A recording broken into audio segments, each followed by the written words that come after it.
Assalamualaikum warahmatullahi wabarakatuh. Nama saya Divi Rizkia, Prodi PAIA semester 4.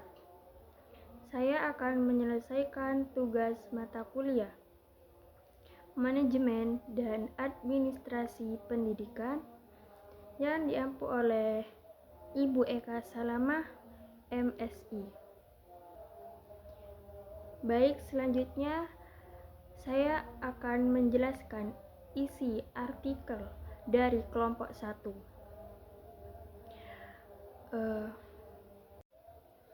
yang berjudul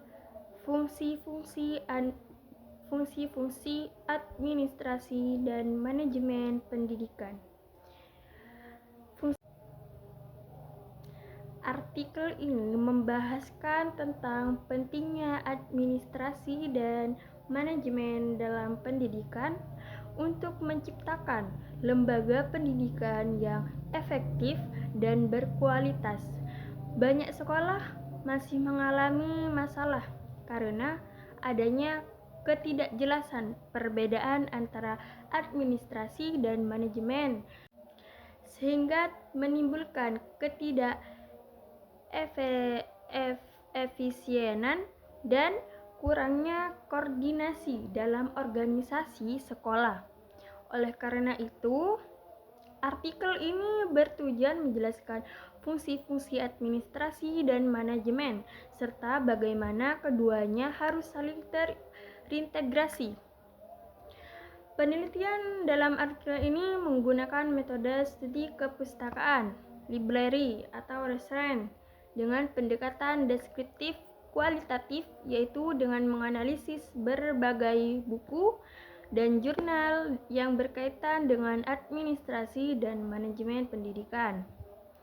Dalam pembahasan dijelaskan bahwa administrasi pendidikan merupakan sistem yang berfungsi mengatur, mencatat, dan mendokumentasikan berbagai kegiatan di sekolah seperti pendataan siswa, pengelolaan arsip, jadwal pelajaran, dan investasi sarana prasarana. Sementara itu, manajemen pendidikan lebih bersifat dinamis dan berkaitan dengan bagaimana pemimpin sekolah mengelola sumber daya manusia dan sumber daya lainnya agar tujuan pendidikan dapat tercapai secara efektif.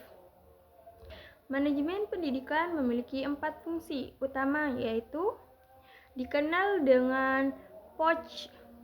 Yang pertama, planning, perencanaan, yaitu menetapkan visi, misi, serta rencana kerja sekolah. Yang kedua, organizing atau pengorganisasian, yaitu mengatur pembagian tugas, struktur organisasi, dan penggunaan sumber daya. Lalu yang ketiga ada untuting atau penggerakan, yaitu mengarahkan dan memotivasi guru serta staf agar menjalankan tugas dengan baik. Dan yang terakhir yaitu controlling atau pengawasan, dalam melakukan evaluasi dan pengawasan agar kegiatan pendidikan berjalan sesuai tujuan.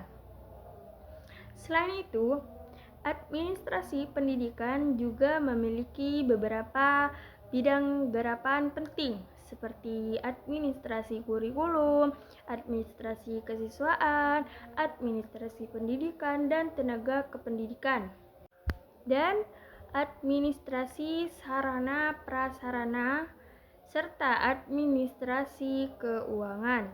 Semua bidang ini harus dikelola dengan baik agar proses pendidikan berjalan dengan lancar. Artikel ini juga menekankan pentingnya integrasi antara administrasi dan manajemen. Jika keduanya berjalan selaras atau sama, maka sekolah dapat beroperasi secara sistematis, transparan, dan akuntabel sehingga mampu meningkatkan mutu pendidikan dan menghasilkan lulusan yang berkualitas. Kesimpulannya, yaitu administrasi dan manajemen pendidikan merupakan dua unsur yang saling melengkapi. Administrasi memberikan keteraturan, dan sistem dokumentasi, sedangkan manajemen memberikan arah kepemimpinan serta strategi dalam mencapai tujuan pendidikan. Integrasi kedua menjadi kunci utama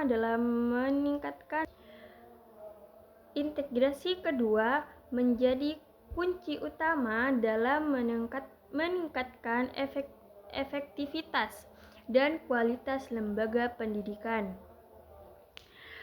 Baik, itu saja yang bisa saya sampaikan dalam rangkuman kelompok pertama. Lalu saya akan melanjutkan kelompok kedua yang berjudul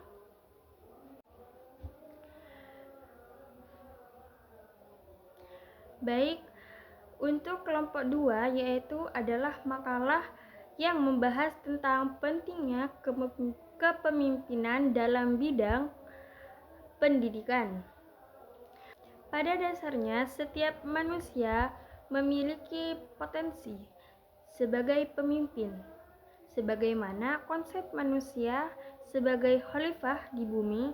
Dalam dunia pendidikan, keberhasilan tujuan pendidikan sangat dipengaruhi oleh adanya pemimpin yang mampu mengelola, mengarahkan, dan membimbing anggota organisasi dengan baik. Hakikat pemimpin adalah seseorang yang memiliki kemampuan untuk mempengaruhi perilaku orang lain agar dapat bekerja sama dalam mencapai tujuan yang telah ditetapkan.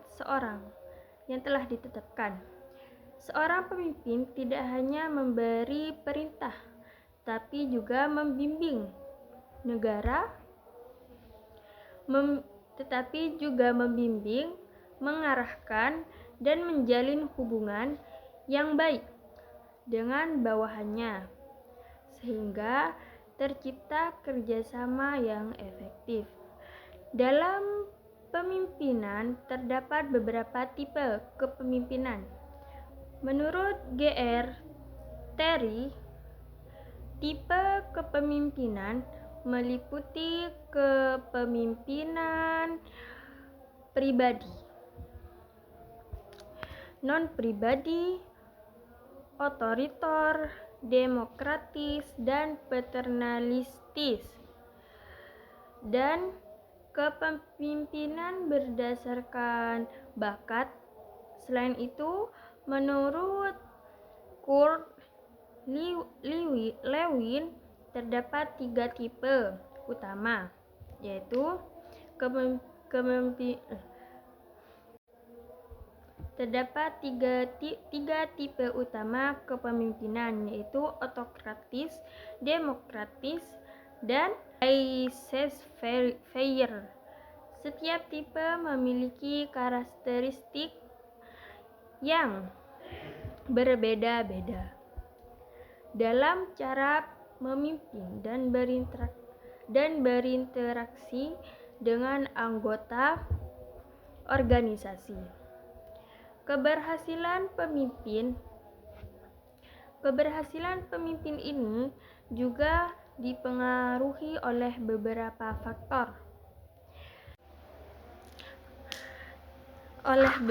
faktor seperti kepribadian pemimpin, pengalaman masa lalu, harapan dan perilaku atasan, karakteristik bawahan, kebutuhan tugas, kebijakan organisasi, serta hubungan dengan rekan kerja. Selain itu, seorang pemimpin memiliki berbagai peran, seperti sebagai perencana, pelaksana, ahli, pengawas hubungan anggota kelompok, pemberi penghargaan atau hukuman, serta penengah dalam konflik. Dengan demikian, pemimpin yang baik adalah pemimpin yang memahami tugas dan tanggung jawabnya, mampu memahami kebutuhan kelompok, serta menciptakan hubungan kerja yang harmonis. Kepemimpinan yang efektif akan membantu tercapainya tujuan organisasi pendidikan secara optimal.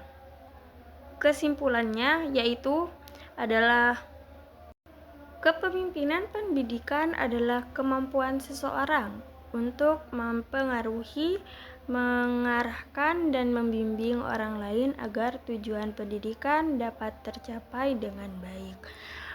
Seorang pemimpin memiliki peran penting dalam mengatur, merencanakan, serta menciptakan kerjasama yang baik dengan anggota organisasinya. Dalam kepemimpinan terdapat berbagai tipe seperti otoriter, demokratis, dan laissez-faire yang masing-masing memiliki cara berbeda dalam memimpin. Selain itu, keberhasilan seorang pemimpin juga dipengaruhi oleh beberapa faktor seperti kepribadian, pengalaman, karakteristik bawahan, kebutuhan tugas, serta lingkungan organisasi. Dengan demikian, kepemimpinan yang baik adalah pemimpin yang memahami tugas dan tanggung jawabnya, mampu bekerja sama dengan anggota, serta menciptakan suasana kerja yang harmonis, sehingga tujuan bersama dapat tercapai secara efektif. Baik, itu saja yang bisa saya sampaikan. Mohon maaf jika ada kata yang kurang sopan.